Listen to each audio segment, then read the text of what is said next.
So today I wanted to talk about something which I've been thinking a lot about, which I feel like doesn't get discussed enough in the writing world, which is the logic of poems.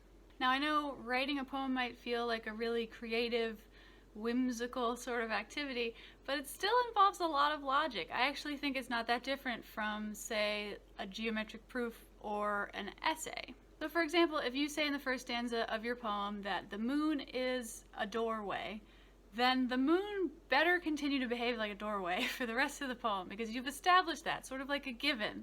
And if you break that rule that you've established in the logic of your own poem, then you're kind of breaking the trust with your reader.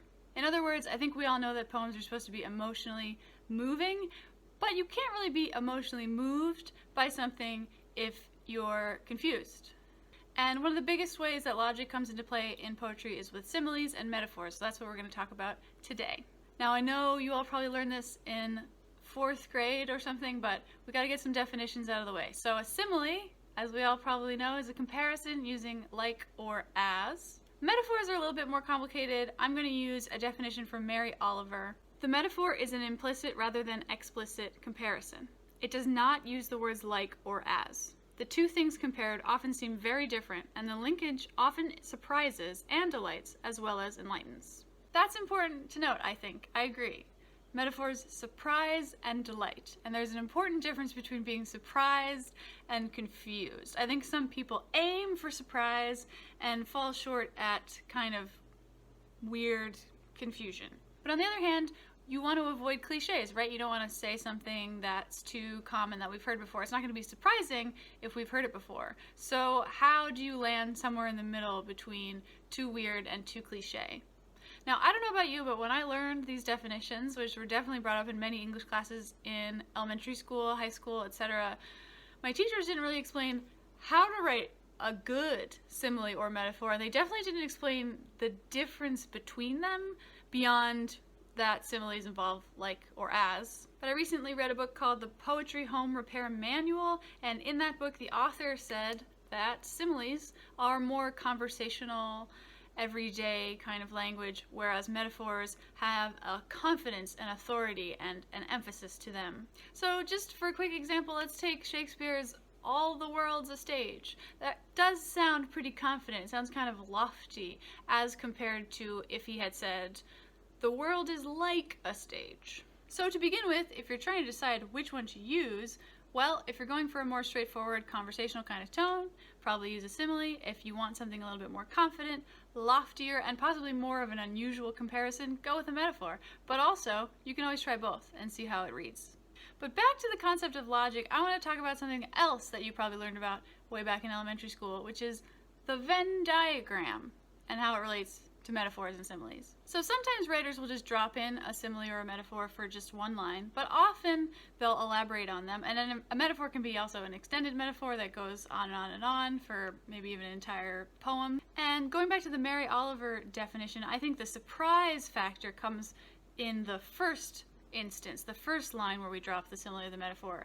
And then the delight part, for me, comes from seeing the logic of the comparison as it is explained or, expounded upon with the following lines. To me, a good metaphor makes me feel like, wow, that's really cool. I've never thought of it that way before, and it makes perfect sense. What delights me is the logic.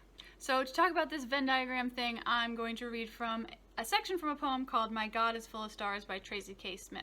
When my father worked on the Hubble telescope, he said, they operated like surgeons, scrubbed and sheathed in papery green, the room a clean cold, a bright white. So she could have just said, they operated like surgeons, and left it at that. We understand that surgeons operate and mechanics operate. We understand that comparison makes sense. But then she goes on to say, scrubbed and sheathed in papery green. So presumably the mechanics, they've washed their hands. Maybe they're wearing like scrubs. The room, a clean, a cold, a bright white, so the environment is sterile. So each line draws the comparison out further.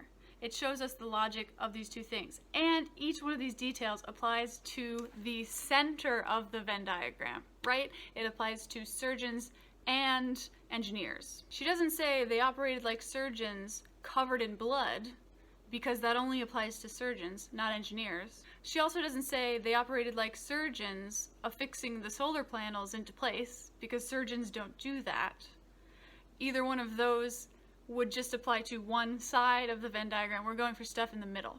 Or let's talk about Shakespeare again. Let's take that famous line, "Shall I compare thee to a summer's day? Thou art more lovely and more temperate." He says, "Thou art more lovely and more temperate." He doesn't say, "Shall I compare thee to a summer's day? You're perfect for swimming." Because that doesn't make sense. And he doesn't say, "Shall I compare thee to a summer's day? You attract mosquitoes." I mean, these are joke examples, but it just shows that you have to pick something that applies to both things, and it should really match the tone of what you're trying to convey, but we'll get to that later. Let's just recap some of the qualities of good similes and metaphors that we've established so far.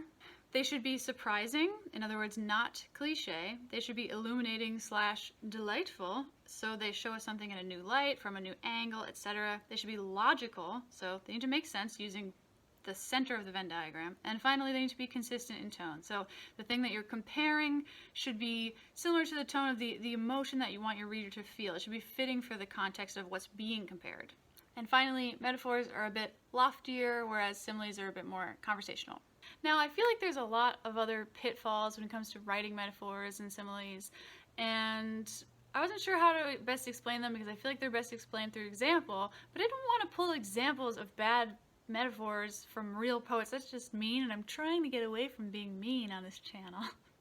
But the Washington Post used to have this thing, I don't think they do anymore, called the Style Invitational, and they had a Style Invitational for bad similes and metaphors. So these are bad similes and metaphors. They're not authentic or sincere. They were written to be bad, but I still think they're useful in illustrating other pitfalls that you can fall into, although they're, of course, exaggerated. So here's some invitational winners. It came down the stairs looking very much like something no one had ever seen before. Okay, so that's vague, or in other words, from the checklist, it's not illuminating. It doesn't tell us anything at all. You can't picture something you haven't seen before, so that's not helpful. Next, the young fighter had a hungry look, the kind you get from not eating for a while. Okay, so it's not cliche, but it is meaningless. And finally, her hair glistened in the rain like nose hair after a sneeze. So let's run down our checklist. Is it cliche? No, absolutely not. I've never heard that before, thank God. Is it logical? Well, yeah, actually, it makes perfect sense. Is it illuminating? Kind of. It does make me see things in a new light, but not in a light that I would like to see them in. So again, what we have is a tone issue. I promised I'd elaborate a little bit on that. So hair glistening in the rain is presumably nice, a pretty thing. It sounds like you're describing an object of your affection, someone that you love. So you don't want to compare that to an image that is disgusting. That's not the right emotion that you're trying to elicit. It's a tone issue. So most people, again, do not write metaphors or similes this bad, but I have seen some mismatches in tone. So like if you're going for a dark tone or you want your reader to feel something that is emotionally dark, you don't want to make a comparison to something really bright and happy and lively. So that's all. Those are my tips for metaphors and similes. As always, I have information in the description box below. You can join my Patreon. I do manuscript consulting. I offer feedback on a single poem, a group of poems, all sorts of stuff. And thank you for watching.